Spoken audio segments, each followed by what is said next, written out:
Well, welcome everybody. We're going to go ahead and get started with the actual recording. Today we're going to be talking about RCS communications. Now, for those that don't know, this is kind of something that just snuck up on my radar a couple of weeks ago. RCS communications stands for Rich Communication Services. This is the next in line of SMS and MMS. So text message. That's as I understand it. Yeah. And it's becoming more and more prevalent, but kind of ironically, you've already probably been more exposed to it than you realize, just because outside of cellular carriers, companies have started to implement most of the features of it. Just to give a little background, if you don't know, SMS is just your standard texting services by any phone provider that uses cellular data. Standard messaging service is the name of it. I forget what MMS stands for. Probably like multimedia. Multimedia service or something like that. But SMS is just, or media message service. Media message or something like that. But RCS is going to be is probably a bit of a push to say just yet, but it's supposed to be the next in line. And this is kind of an interesting topic because it kind of gives companies as well as individuals more this is the best way I've learned to describe it, email-like features with text messages. Someone I was reading equated it to if SMS is just like straight text in Word, RCS is going to be like HTML, is like using language in a text message as opposed to just straight texts. So some of the things that I've found out you can do about it, or do with it, is video, GIFs, images, like anything else. I read that too. I think I had read that they were like that I think I had read that messaging applications were starting to integrate it. Yes. So and it was like originally developed in like 2007 or something like that. It's been around for a while. I can actually get an actual date. I had it. I thought I'd written down, but I did not. My bad.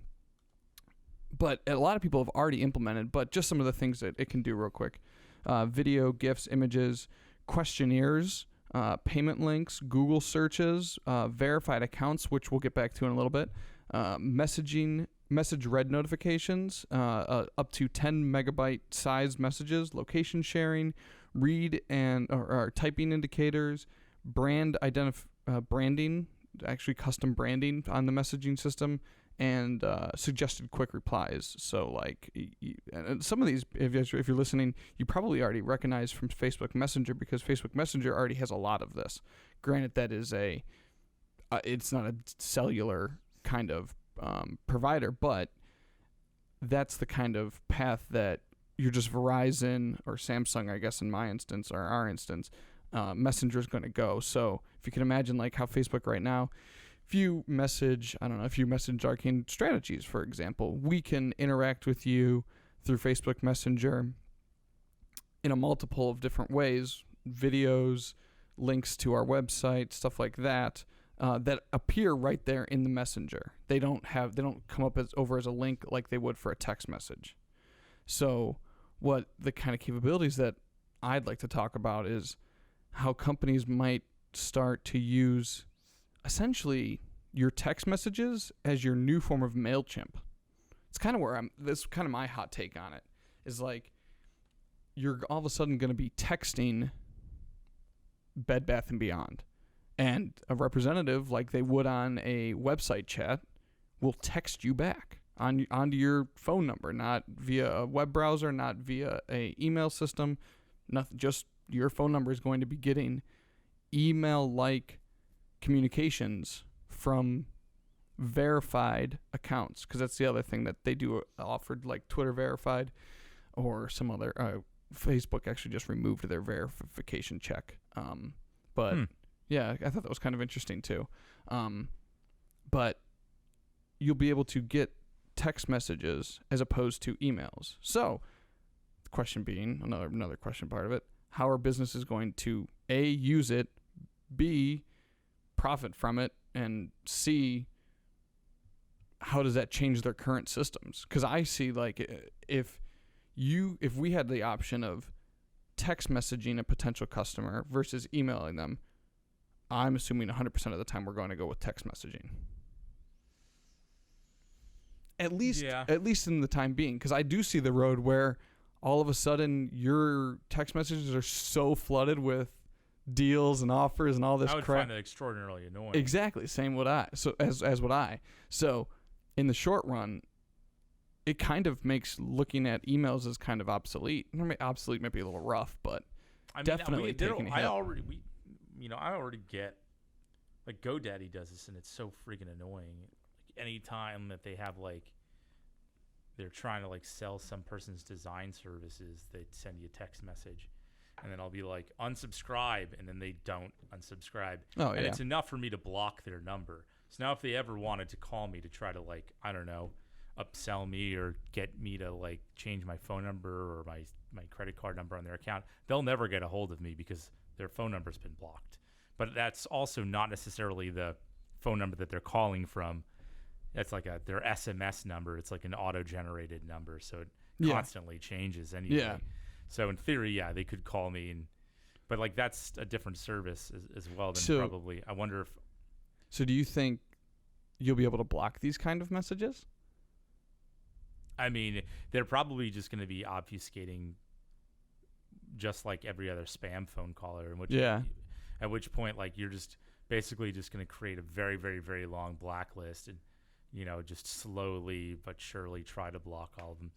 But, because I could imagine there being like there are a finite number of numbers out there. I mean, there's obviously a very large.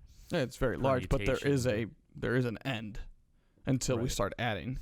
Right. Well, I mean, and the same thing. So if you're going to compare that to like IP addresses, there's the Arcane registry, I believe, controls IP addresses. There's like there's a what's the word I'm looking for? Verification process. If you want to have another dedicated IP, you have to like give them a reason. Oh yeah. Basically, like you can generate, for example, so you can have a pool of IPs and like public IPs, and like Amazon or Google or whatever can have a pool of IPs, and when you want an IP address, you like send them a request and they I want this. Or I want you click a button or whatever, and they assign one to you from a pool.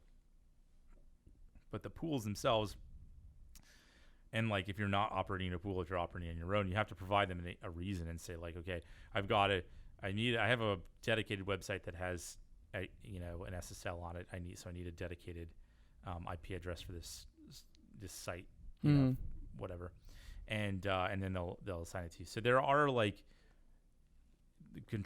governing bodies as far as like assigning those numbers and so forth are concerned. I could very easily see that if it got out of control, ending up in sort of like phone numbers and whatever. But it sounds to me like, I mean, I don't know if RCS, like SMS right now doesn't necessarily require that you have a specific data plan. Like you can sign up for an SMS service. Like I think it's called Nexus. You're saying like an SMS service outside of a cellular carrier. Yeah. So like a lot of SMS. Let's see, SMS service. Nexmo. That's what I was thinking of. Nexmo. So like Twilio does it, Nexmo does it, and these are just like servers that send SMS messages, and you just sign up for subscription and like you use an API. Just like MailChimp. Yeah. And or like, I guess a better example would be like SendGrid. Yeah, that would probably be or simple email service, through AWS, SES or whatever. Because you can send out text messages from their server through a subscription format. And I'm wondering if what you're suggesting is that like RCS would take that direction. Because if you're talking about RCS replacing SMS and email for those contact methods, then eventually, or very quickly, you'd get to that point where people are using just sort of blocking like, mass amounts of numbers. Or they're just sending out. They could be sending out from randomized numbers. So that it's almost impossible for you to try to blacklist or block them. But unless you do it at volume. But the question is, like, is there a finite number of numbers that it can send from? So I don't really know, because I really don't know anything about RCS. Mm-hmm. But well, no, it's interesting, because that's kind of what I was thinking. It's just because that's what happened to. I mean, you see people unsubscribing. We see it all the time. People unsubscribing from mailing lists and stuff like that. So if there isn't a way to unsubscribe from a text message right now, other than blocking someone, right? That would be there's usually you can type back, like, stop. Yeah, that's what it is. I think for the standard is like you type back. Yeah, stop or cancel or something like that. It's usually something simple. But I guess what I'm trying to say is, will that, when you have such a new form of communication, will they become lists of people? Like, are you going to be on a MailChimp list for RCS? Oh, that's kind of question. You know what I'm saying? So, like, right now with SMS, it's basically like just by phone number. I mean, it's basically the same thing as a MailChimp list, it's just by phone number. So I could very easily see that being the case. And I wonder, now, is there going to be one, would someone like MailChimp or someone like SendGrid go into working as a platform to send RCS messages from? Because, like, a lot of Facebook Messenger, there's like a Taco Messenger. I can't remember the name of it right now. Taco Talk. Isn't that a messenger? I'm looking at it real quick. No. It's something like that. But like WhatsApp and stuff like that, they all use it right now. So a lot of people are already familiar with it and already using it. And it's kind of one of the other points that I thought was pretty interesting. What are your thoughts? Apple is like one of the only ones that is not on board with standardizing RCS messages, whereas, like, obviously they got on board with SMS and stuff like that and making sure that their phones natively have it. Here's a theory. So because iMessenger kind of already does it in between Apple products, do you think they feel threatened by having it be able to go outside of the Apple ecosystem?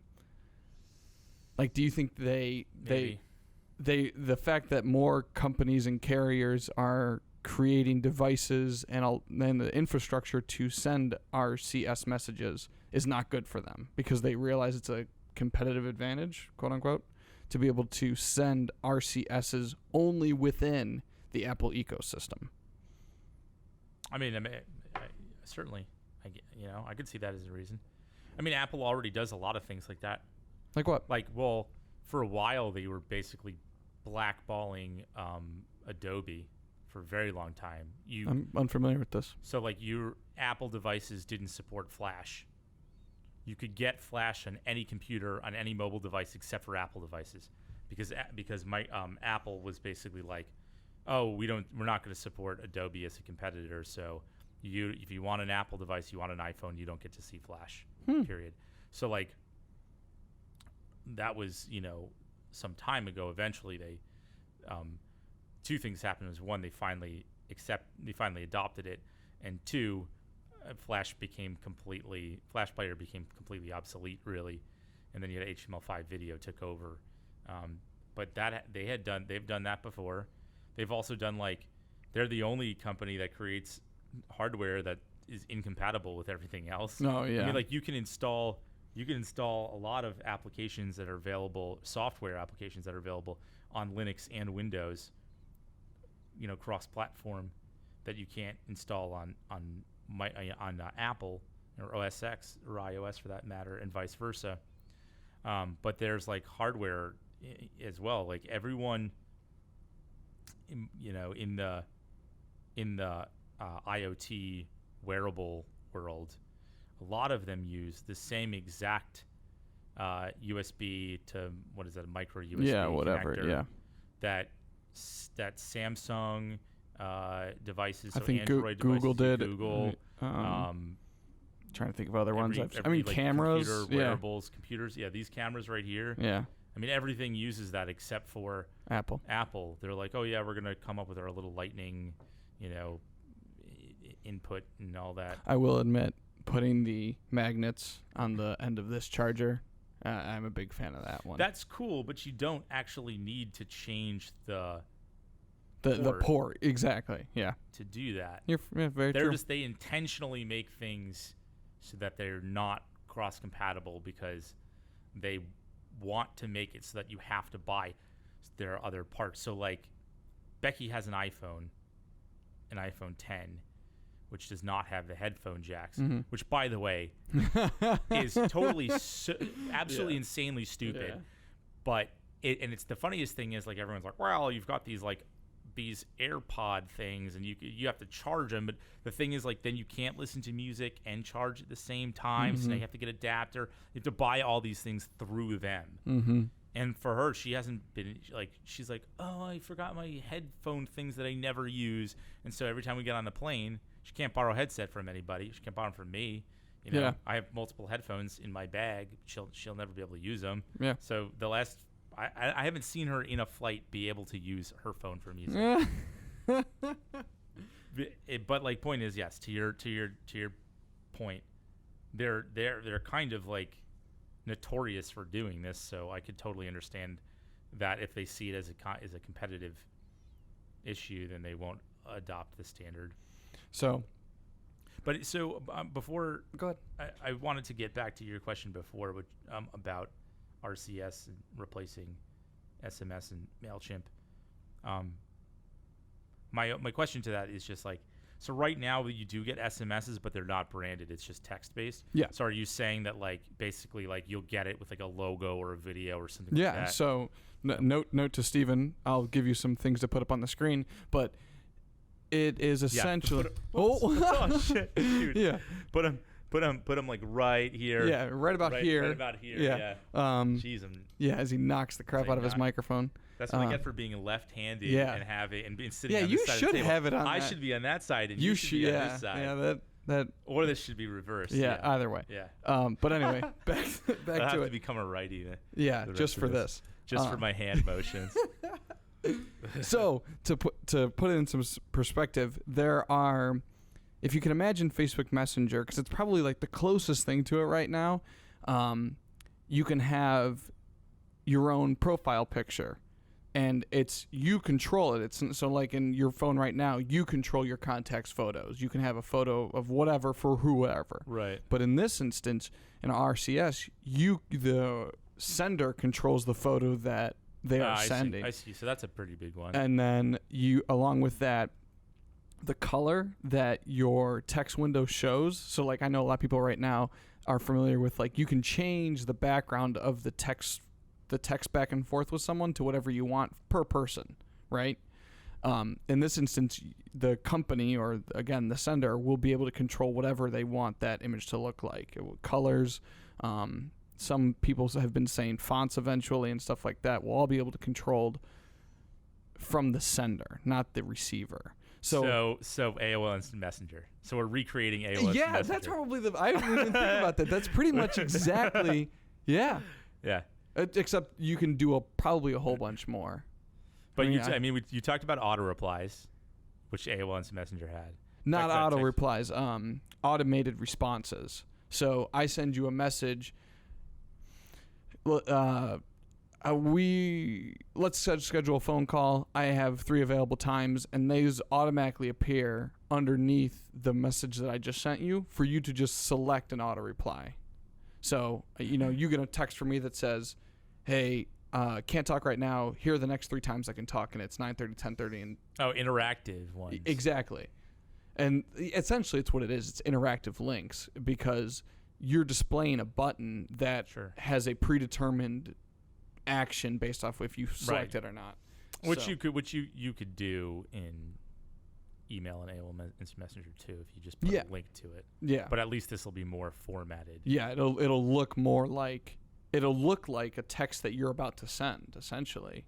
Because instead of having to type it on the keyboard, it's like I don't know if any other carriers do this, but Samsung has the suggested next word on your keyboard. Mm-hmm. So like if I type, what do you want to, and then it'll say dinner to do, or right. It's kind of like that. They'll show up like that. So instead of texting back where it's like type C to confirm, it'll literally just say confirm ? Or deny or whatever. And you just click on it? Yep. That beats the crap out of texting back. Yeah. I hate the whole like texting back thing because I always forget it, by the way. And like it takes more attention to like, I know this sounds ridiculous because you're looking at it, you're like, look down, hit one key and hit send. But like if I'm walking down and they like get a text message that says like, oh, you've got an appointment, I'll just be like ignore it. And then it's gone. But if it was just like click, I'd just be like, oh, okay, click, done. Yep. Yeah, like instead of, and like right now you have this whole like code system where it's like text 1 to confirm or Y to say yes or N to say no. Eventually it'll just be yes or no. Right, and it would be beneficial if like, so you usually like on the screen you have like the notification at the very top, and then like you like hit it to open up the text and then reply to it. Yeah. It'd be awesome if like the link was just in that notification window, so you just hit it, you never even have to open it. Should be marked as red. It should be marked as red as soon as you hit that button. I do not want to see an unopened message in my inbox, even when I've already taken action on it. Yes. That better be the case. And it sounds like it would be. Yeah. Some of the other really cool things I saw was location sharing, which I'm not sure exactly how this would be different than right now, because I know with Google Maps you can share your location just through a link. Are you familiar with this? Yeah, there's like a pin. Yeah, it just thing. drops a pin thing. But apparently it will show your location on the map inside the text chat. So it's not just a link, it'll actually show. So it's kind of an interesting, like, RCS is just going to take, you kind of hit on the problem right now. The problem is that, as silly as it sounds, opening up your phone, looking at the text message, deciding what you need to type, typing it and hitting send is too long. And RCS is fixing that problem by saying, we're just going to make the text message more complicated to send across to you, but once it gets to you, you only have to do one thing. You either have to click or just respond or whatever. It's going to be a lot simpler, less steps in the process. I wonder if, I'm not sure if you know the answer to this question, but I'm going to ask it anyway. Perfect. So one of the annoying things about MMS is having to download the media to your device, which obviously takes up disk space, and it takes a long time to download on the network, even if you're on a high-speed network. And you're just talking about like a picture.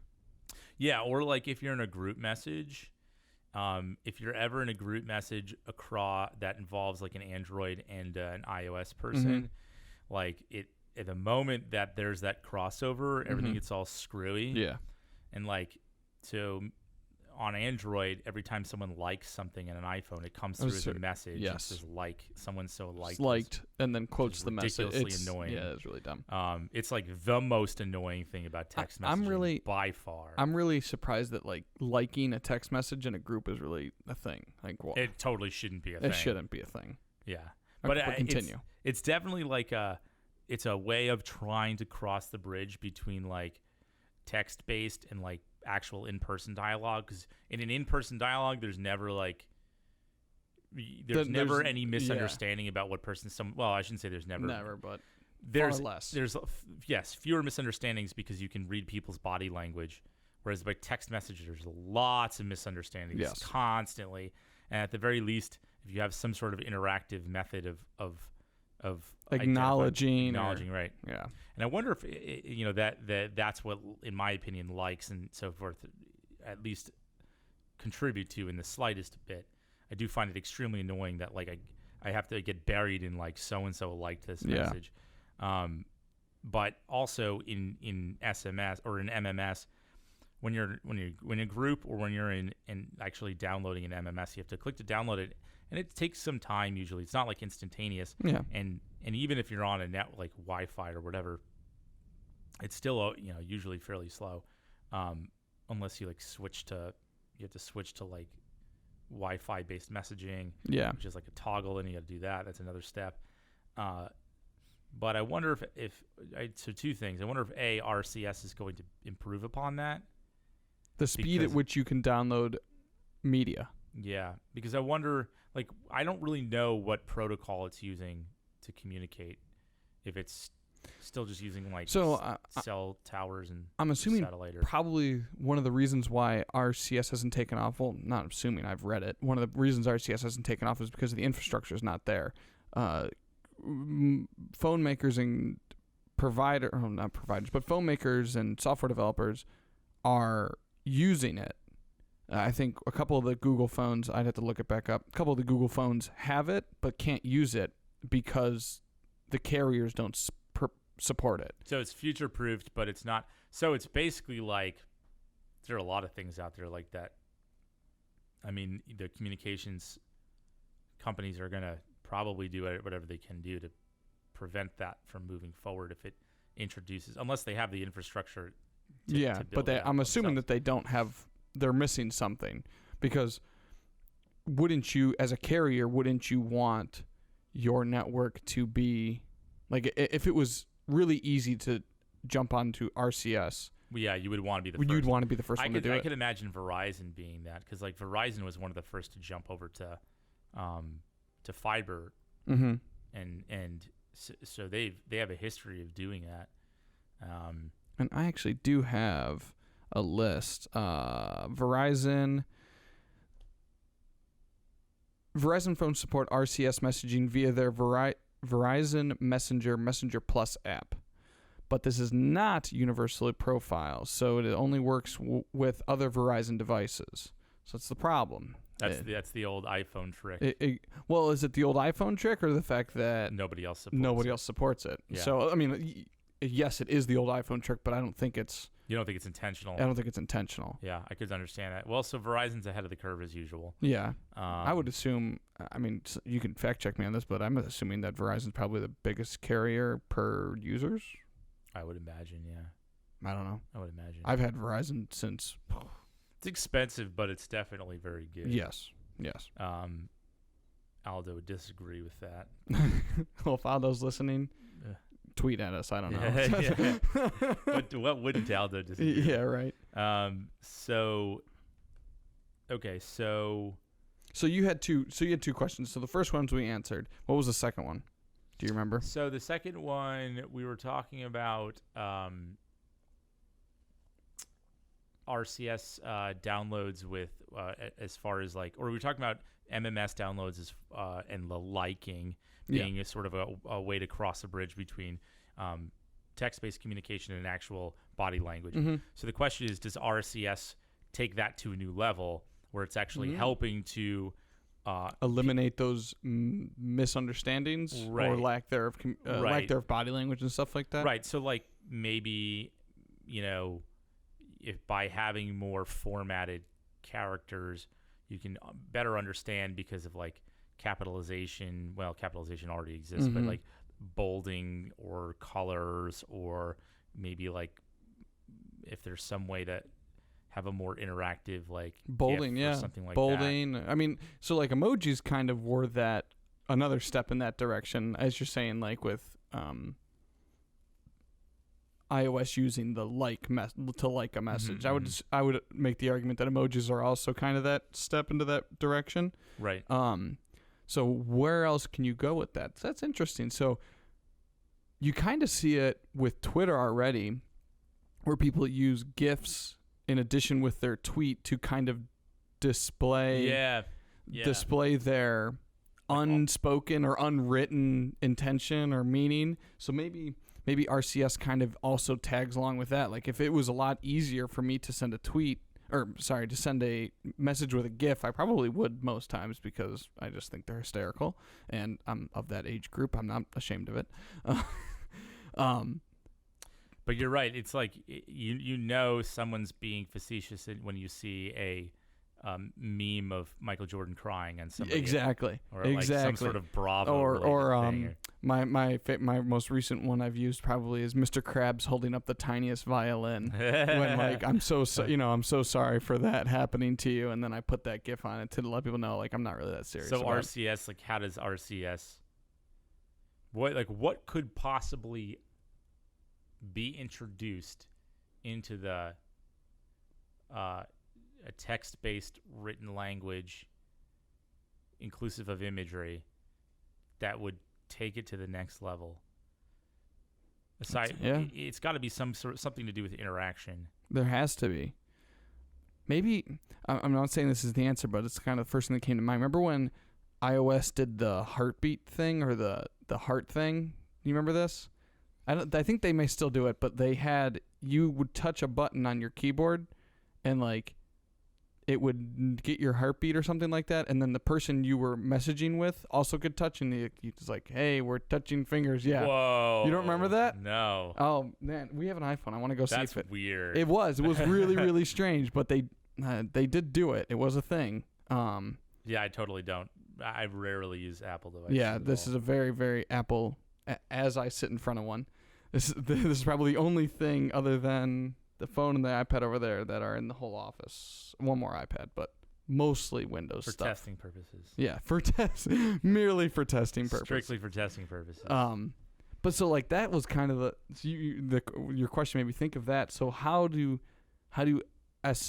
messages interact more outside of just language? How do we include more body language? And I think video call is another great example of that. And yep. RCS does include video calls because you have a bigger data stream to push things through. Is it supposed to be faster as well, or?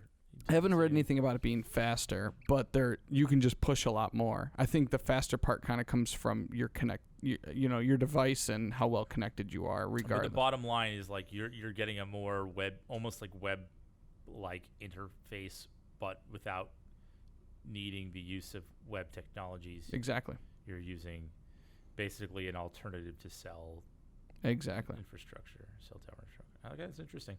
Yeah, and so I think it's going to change things a little bit, especially from a business standpoint. I think it's going to hit email the hardest. I feel like email's already kind of struggling a little bit because of the same problems that RCS is going to promise other people. Like email promised you the ability to send images and get people to go to your website and questionnaires, and you could do so much with just email marketing. Mm-hmm. But the more businesses that got involved, the more crowded the field became, the less interested people became in answer. I mean, I have a whole email box dedicated to just not opening stuff. Like someone needs an email for something so I can get what I want, that goes to this email address, and it's gone forever. I don't touch it. So I guess one of the points I'm trying to bring up is, can we escape that like we did with email with text messages? Because text messages, I mean, it's assuming going to be the exact same way I get messages from Bree or anybody else I care about. Mm. So if I can't have that junk email box that I just throw crap into, how do I get around it, or can I not? And is that why it's going to be better than email? Because there's no way around it. You're going to get these messages. Yeah. It is interesting. It is interesting.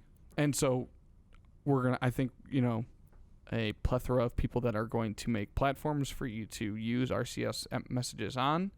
I think Facebook is kind of already leading the way. It's in a pseudo way just because their messenger, it doesn't really count because it's not standard text messaging. You're using it through a platform.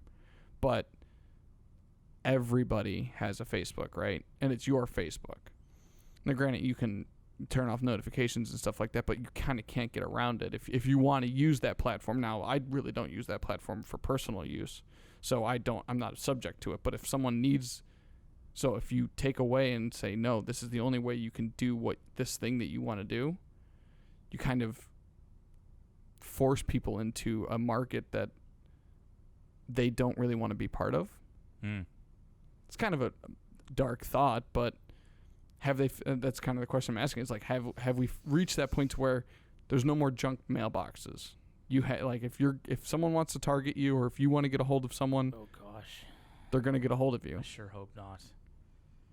I mean, anyone who's got a phone number knows that the spammers have managed to nonstop contact. So imagine every spammer you get is a text message now. Are you just not going to answer your text messages? I've never. I will say this: ever since I was 13 years old, I have always said that I wish Alexander Graham Bell was never born. I don't. There's good. Like that would drive me to not communicate with people at all.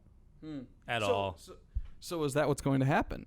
It's just no one's gonna use text messages anymore. We're gonna go like I give up. We're talking to whoever's in front of me. We're gonna go back to just using phone calls. Snail mail. Snail mail. Yeah, we're gonna regress. We've hit the peak, and now we're gonna come back. Yeah, like Star Wars, everyone's just gonna start dressing like like it's the year 0. Yeah, 0. That's funny. I don't know. It's a good question. I should hope that it would improve things. I would hope that without reaching out, you couldn't be contacted. Because I will admit, if I'm looking to make a reservation at the Atlantic, if I could just text them real quick, that would be really cool. Yeah. Like Becky gets meals, pre-made meals from a company called HelloFresh. What's for dinner? Ooh, what's for dinner? I haven't heard of that. They're in Sandfly, and you just message them on Facebook what you want, mm-hmm. and then you go and you pick it up at 6:00. Huh. Whatever time. But so that's like a super local thing, right? No one. It's hyper local. Unless you're here, you're not going to be able to do. But they'll be like, here's what we have. Mm-hmm. Like they'll post it on the newsfeed. So like if you subscribe to them on your newsfeed, you'll see like what they've got. You just message, type it out on their comments or whatever, mm-hmm. and then they take the. So I feel like it could be super useful, but I also feel like it could be manipulated. I don't see why they would but it seems to me like if it's still associated to your mobile device, and not in a software manner, it seems to me as though you'd probably have the exact same level of reachability, accessibility as current cell service. But that scares me because I get calls from spam all the time. I know. So I see what the point you're trying to make is, but I'm saying that currently it's already too much. It's already too much. I mean I get how many? You've heard my phone. How many times my phone go off a day? 4 times a day at least, right? So if they already have my phone number, how easy would it for them to just be able to, if they could text me, for them to just text me? Now, granted, I kind of prefer the phone calls because I can just ignore them. They go away pretty quickly. But if they had an option to text me, I would be very annoyed very quickly. So yeah, I don't know. I thought it was interesting. Definitely going to keep an eye on it because I think it'll change the way businesses start to communicate with potential customers. And I think there's a lot of good that could happen. Like I said, I need to make a reservation, text Atlantic. They give me 3 buttons to choose from. I pick one, and I've reserved dinner in literally 30 seconds without much work at all. Really, I just probably have to look up their phone number or their RCS number, however they're going to categorize that. Or, I have a problem with this microphone. Look up the company, RCS number, and I'm texting someone. I would be very surprised if they even bothered using a secondary number, because landlines and cell lines still use the same. Like you can have a number that forwards to another number. So we have a VoIP number that forwards to my cell phone line.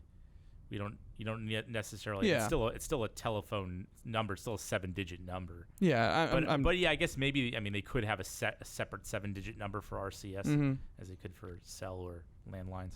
Yeah. I'm just kind of putting together a scenario, but I think it could be helpful, and I think it will bridge that gap that you brought up. It will bridge that gap of body language and, I don't want to say sarcasm, but like that hidden meaning of messaging, that of communication that's missing in just SMS. I think it will help bridge that gap. But I think it might get abused as well, and I'm interested to see. I mean, not that any rules will be made anytime soon, but maybe. Yeah, it'll have to go live first. Yeah, I guess. Yeah. I mean, isn't that how it goes? Yeah. The thing gets broken, and then we fix it later. Yeah, pretty much. I mean, whoever gets there first is kind of sets the trend. Yeah. Yeah.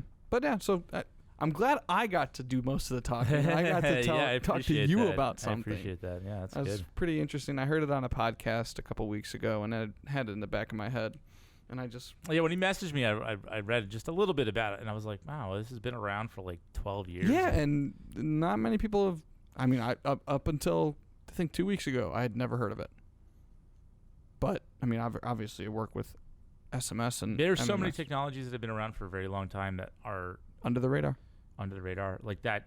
Look up 6th Sense technology. That's been around for like almost 20 years. 6th Sense technology? Yeah. Like the movie. Yeah, there are these MIT dudes who just like pump out ways innovative to do technologies that don't hit the market for like 20 years. Like they synchronized drones have been around for like, I don't know, like 15 years or whatever, and like drone flyers, like hobbyists are just starting to get into it, and they're not even like automated. They're not actually drones. They're just like quadcopters basically that people are using remote controls for. But like synchronized, like they have these things like doing, like if you ever watch like the like football bands and like they do all the dance for like synchronized and stuff, they have these like shout out to Ohio State band. Yeah, right. The Ohio State marching band, greatest band in the land. These automated drones that like they won't ever bump into each other. I think I just saw one. China did one. They did, and they were having some kind of celebration. MIT did this like in the early 2000s, like. Yeah, it's been around for almost 2 decades. Yeah, and like. 6th Sense technology has been around for like almost two decades. Stuttering there. It's been around for almost 2 decades, and if you look, just go ahead and just like look at it online. Like this dude was way ahead of the iPhone, like before the iPhone even launched. Like this guy found a way to convert a single sheet of paper into a tablet using just like a pin. It's like a brooch you put on your shirt, and like you can open up a newspaper and it's like automatically showing you like all the like videos associated with articles like cast on the actual paper. Damn. Like you could pick up your like flight what do you call it, your boarding pass and it'll like print out project the itinerary and like the status of the flight. Wow. Thing. And like you could draw in space and stuff, like all this crazy stuff. I think I've seen someone use that before. There was like a video of someone putting together molecules with cards.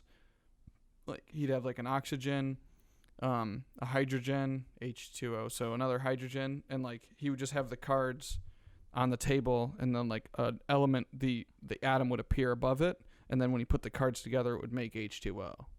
Was that? But he wasn't using like a headset or anything. It was through a camera, so the camera recognized the cards and then put the This is not even through that. This is like other people in the room can see it. Oh wow. It's like yeah. Like you can you just lift up a piece of paper and a video appears on it and you can touch the paper and converts the paper into a touch screen just by taking your brooch and you just clip it onto the it's ridiculous. It's just like crazy stuff this guy came up with, and then like he has like these little fingertip things that you put on, and that like that so that you can like it like projects onto a wall and you can like manipulate things in space with it. But like the point is, I'm getting way off topic. Yeah. The point is like it doesn't surprise me that RCS has been around since 2007, considering that like technologies. It's pretty slow to adapt. Yeah. Oh well, cool. There's all sorts of, I'm sure, like. It's not even just a matter of adoption in some ways. It's probably like there's like I think it's like an 8 years, I think, something like that for if you're trying to get a patent on technology. Mm-hmm. So you before it becomes public. So that's like you have it that time period, but it takes a number of years to even just get the patent to get approved, and then like there's probably like all sorts of disputes about who owns the rights to this and that before they can sell this and that. I bet there's just a lot of red tape. I'm sure. Aside from infrastructure, which you've mentioned, so Interesting. That's interesting. So next podcast, 6 cents. Yeah, dude. Yeah, we should definitely. That would be cool. That's a really cool. But believe it or not, this is our 10th podcast. We've done 10. This is number. It's been more than that. I feel like so too, but it is number 10. All right. Yeah. All right. So anyone that's listening, if you would like to, we'd like to offer an invitation to the third chair. We have people come on every once in a while and talk about any kind of topics that is tech related. If you want to listen to a few of our other podcasts, we have voice search, IoT, branding. A lot of guests come on and just talk about things. So if you wanted to come on and talk about your favorite tech related thing, by all means, come on, give us a call or email us, and we will get you scheduled. But thank you for listening. Yeah, thanks a lot. Make sure you follow us on Twitter and Facebook and YouTube for all the podcast updates, and we'll see you in the next one. Yep, thanks. Bye, everybody. Bye.